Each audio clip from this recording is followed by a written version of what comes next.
Welcome to the School and Postgraduate Conveners 101 for new conveners. My name is Jenny and I'm the Education Development Coordinator, and it's my job to support you in your role as a convener and as a member of Education Committee, and also as one of a number of what we could call super reps who are there to support class and program representatives at the undergraduate and top postgraduate as well as research postgraduate level. This is a diagram that shows the rough structure of how class program reps fit with school and postgrad conveners, as well as how you guys fit into the education executive. So just to recap, class and program reps exist at undergraduate and postgraduate level. Primarily, we have reps at undergraduate and top postgraduate level. However, some schools and graduate schools do have a successful postgraduate research representative program, in which case we try to collect their details from the graduate school when they're elected. Class and program reps at undergraduate and postgraduate top level attend either student staff liaison committee meetings at undergrad level, or at postgrad level they might attend a program committee meeting. They are usually involved in either course review at undergraduate level or program review at postgraduate level, although they will often talk about how things are going in top postgraduate classes as well. They could be considered to represent at ground level, so they have the most direct contact with students. Conveners have a lot of direct contact with students in the area that they're studying in, but they also actually represent students in many areas that they won't study in.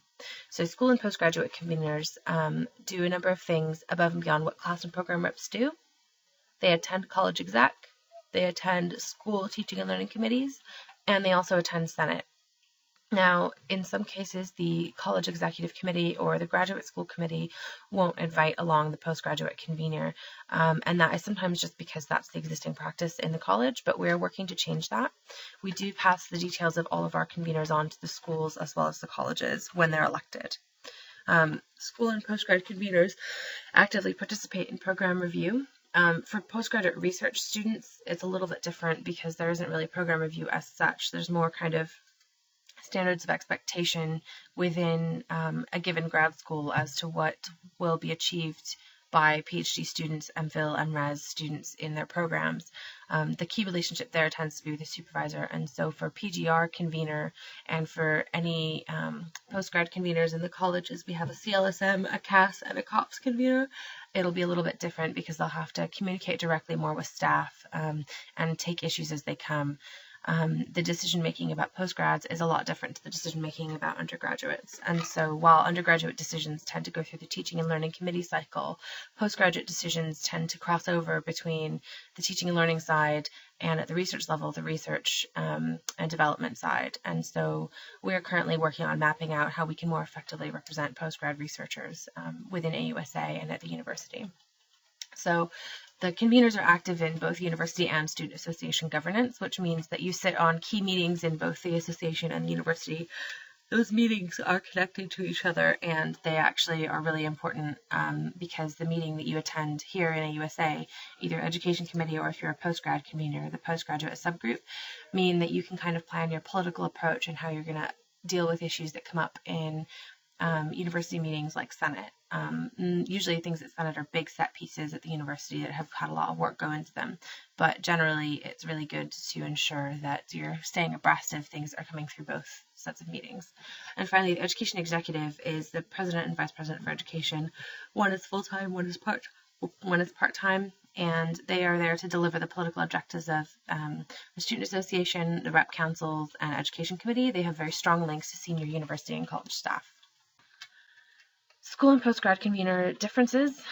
School conveners are at undergraduate level. There's one per school, with the exception being medicine and dentistry, where we decided last year at the behest of students in that school to split the role. So there's now a dentistry convener and a medicine convener. The conveners are expected to attend school teaching and learning committees if they're invited, and they're also expected to attend school student staff liaison committee meetings. Now, there might be a lot of those in the school, and it's understandable if you can't make all of them, but there should be a good effort to attend them because your attendance at those meetings can make or break the meeting. With postgrad conveners, they're obviously postgraduates. There's one per college plus one university-wide PGR convener who's reserved for postgrad research students. The postgrad conveners at college level are for CAS, the College of Arts and Social Sciences, CLSM, College of Life Sciences and Medicine, and COPS, College of Physical Sciences. Now, they're at college level because the graduate schools are funded at college level, and that's where programs are generally decided. However, sometimes PG conveners have to do some work within the schools. For example, engineering often deal with things through the engineering school's postgraduate secretary rather than through the COPS graduate school, but where the links are is at program level decisions. For postgrad research and for the PGR convener, who's for the university-wide, it would be unreasonable to expect you to know personally and represent personally every single PGR student. What you're really there for is to ensure that there's a link between you and UCU for postgrad teachers and the association and university. And the work done by the PGR convener has always been much more difficult for us to define, which is why we're in the process of reviewing how PGR representation and PG representation overall takes place. But for the time being, the best thing you can do is continue to stay aware of what's happening at a USA level and decide on your own whether it's relevant to you or not. It is true that a majority of the work that goes on in AUSA is focused on undergrads or top postgrads. We need to improve our work on postgrad researchers, and that's one thing that you can actually help us with is by understanding the needs and conveying those to us as postgrad research students. We are aware that they're less likely to get involved with us, and that's fine. What we want is a more hands-off, light touch approach where we're definitely there for the students who need our help and support, but we're not approaching them in the same way that we would approach undergraduate students because you recognize the difference. The similarities between school and postgrad conveners are that both communicate with the reps at their level in their area and have the option to communicate with general students in their area. Both attend Senate at the university, Education Committee in the Student Association, and relevant meetings at college or school level as and when it's needed or appropriate.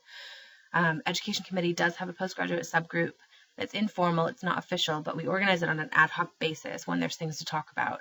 We used to do it monthly, and I think we might go back to that model, but at the moment we're organizing it on an as-needed basis. Both school and postgrad conveners are invited to attend SA Council and the annual general meeting, which just took place in February.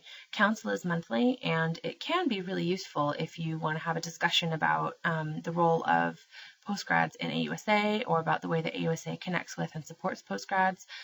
Council happens once a month and sets policy and discusses student issues on a monthly basis. So conveners can bring issues or policies for discussion. A policy is something that you either want the association to have a principled stance on or something that you want the association to take action on, and it would require clear support from the student body to do so. So oftentimes the officers, particularly Rob, can act on issues just as and when they come up, but if there's an issue that you think might be controversial or that might require a significant amount of coordination, it can be very beneficial to have a democratically elected body of students vote on whether that should become policy and put the full weight of the student association behind it, rather than it just being a decision that's taken at the officer's discretion. Both school and postgrad conveners can be invited along to additional meetings as needed or as it's topical. Senior Personal Tutors Forum, postgraduate retention, and ethical investment are all subjects where reps have been invited to the meeting because they have an interest or a view to share. And there's lots of other examples too. It just depends on what it is.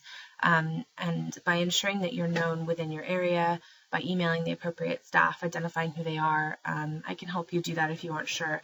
Then you can ensure that you are in the room when decisions are being made about students that you represent. And finally, both school and postgrad conveners can sit on ITR, that's an internal teaching review panels when schools are under review. So ITRs do look at both the undergraduate and postgraduate experience in the school. So if you're a postgraduate representative with an education committee, like the school conveners, you're entitled to sit on ITRs. You may not feel it's particularly relevant, but if you're a postgrad taught student, for example, or if there's questions about postgraduate teachers, then it could be very helpful for a postgrad to be the rep on the panel. The main responsibilities of the role. First of all, how much you do is going to depend on how active your reps are initially, but it's kind of a two-way street. You can sometimes activate their interest in issues if it's relevant, and if you're really keen to get them involved in changing something. Your main responsibility in this regard is to keep in contact with them periodically, usually via email, or if you know them, meet with them personally. Keeping in contact with me, Jenny, and also with Rob, or whoever the education president is. Your other main responsibilities are ensuring that you attend, or at the very least send apologies to Education Committee, Senate and College, or school level TLCs. Senate is a particularly important one because that is the kind of supreme decision-making body of the institution, and the fact that we have such a significant student voice on that meeting is very important. We've managed to get a lot of policies changed, policies through, or halted policies because of our school convener and postgraduate convener involvement.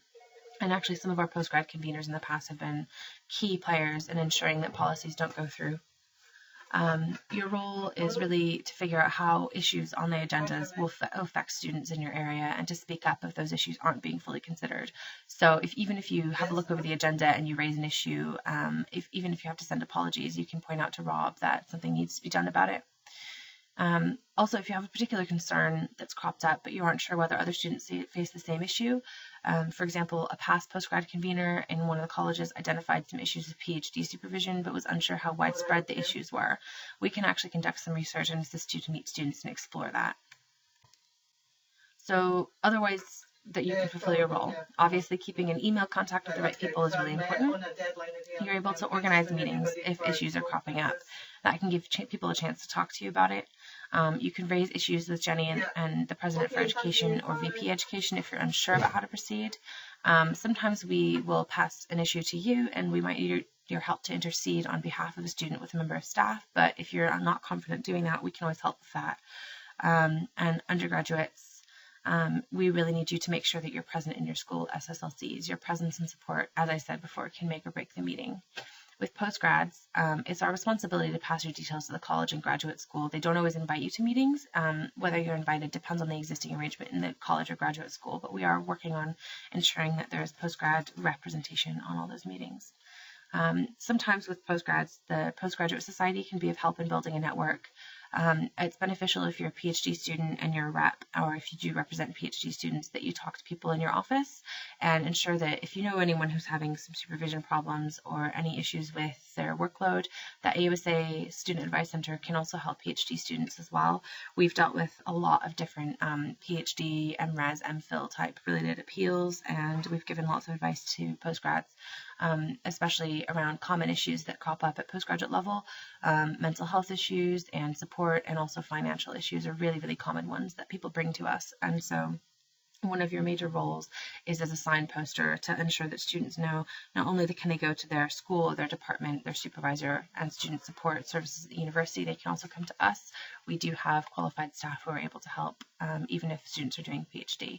We don't ask for a minimum level of engagement with our other services or with societies or anything else in order to help students. Every student, PhD all the way down to first year undergrad, is a member of our organization, and we're here to help them. So how things work at AUSA, this is just to sort of give you a sense of how the cycle works. We have spring elections for our executive committee, which is the president and vice president roles in March, and spring elections for standing committees, including education committee roles, which is obviously the convener roles, as well as first year and open place members in April and May. Oftentimes we'll find that standing committee positions aren't filled in the first go. It's pretty easy to get onto standing committee. You need people to sign a nomination paper for you, and it's easy enough to sort it out. If you are running in the election or in the fall by-election, then you go through the nomination process. Some of our postgrad conveners this year, who have been fantastic so far, were actually didn't go through the nomination process because they were co-opted after the nominations had passed. We do have the power to co-opt people onto the committee, and although we prefer that people show an interest in the first place, oftentimes people don't realize they can actually get involved in this way, and that's something that AUSA is working on, ensuring students know they can get involved. Education committee is one of the most effectively run committees in the Student Association, and it has a demonstrable impact on the student learning experience through the work done by not only the conveners, but also through Rob and Zoe, our current president and vice president for education. Currently, we are reviewing how postgrad convener roles and wider postgrad representation should fit into our work. Like I said earlier, we acknowledge the current setup is pretty inadequate and that the mechanisms for contacting and representing students, especially postgrad research students, are weakly defined. Some of this is due to the structures at the university that deal with postgraduate students not being completely clear to us. With undergrads, it's very easy to see where decisions are taken regarding teaching, learning issues, course development, program development, and decisions. With postgrads, it's a little bit less clear, and there seem to be more devolved practices across the colleges and the graduate schools. So that is something that we're looking into this year. And once we've done our audit of how things work at the university and our postgraduate research this spring and summer, we'll hopefully have a much better setup that we can propose to students for the following academic year. So that's the end, just about. I'll just give you a few tips on getting in contact with your reps and students. There's actually another video on the AUSA YouTube that you're able to watch if you want to know more about that. As long as you've validated your account on the AUSA site, you should be able to contact anyone in the areas you represent, both reps and students. I send out an updated list of reps every term. Most schools and graduate programs don't have new reps in term 2 unless there's January starts or unless they have class-based reps that are chosen on a termly basis. So the schools that have new reps tend to be natural and computing sciences, business, and medical sciences in term 2. Most of the other schools only have program reps, or they continue on. And then engineering often have January starts that they want new reps for. If you think your list is wrong, just ask me. Mistakes happen and reps come and go. Sometimes there's holes where the reps should be. This normally happens when the communication between AUSA and the school is broken down and reps haven't registered. If you have any questions, just get in touch with me. I usually answer things on time and pretty thoroughly, but if something is slipping into the net, please try again. I do try and get to every communication from our reps and school conveners and postgrad conveners. Sometimes I am a little bit swamped. The busiest times of the year for me, because I'm the only member of staff in education and representation, are August, November, and February to April. And this is due to Freshers Week, and also both times of the year, rep elections and exec elections or transition training planning for the new officer team, all of which I have a significant role to play. So those are the times when I'm most busy, but please understand also that I realize these are the most crucial periods for reps to get a timely response from me. So if you follow up, please do let me know if you feel like I'm not quite hitting the mark with my responses or with the support, and don't be shy about asking for more assistance or pointing out if I've messed up and left an email too long. Anyway, I'm here for you, and I'm always happy to help. My email is j.crace@abdn.ac.uk, and the President for Education can always be reached on pres.education@abdn.ac.uk. Hopefully this is a good basic introduction to the role. There's a lot of leeway for reps to define their role as it suits them, their interests, and the needs of the students that they encounter in the process of becoming a rep. So what one convener does one year, another convener might do differently the next, and that's okay. As long as students' voices are being heard at all levels of the institution, and as long as student issues are being taken seriously, then we're doing our job well. Thanks very much for your time.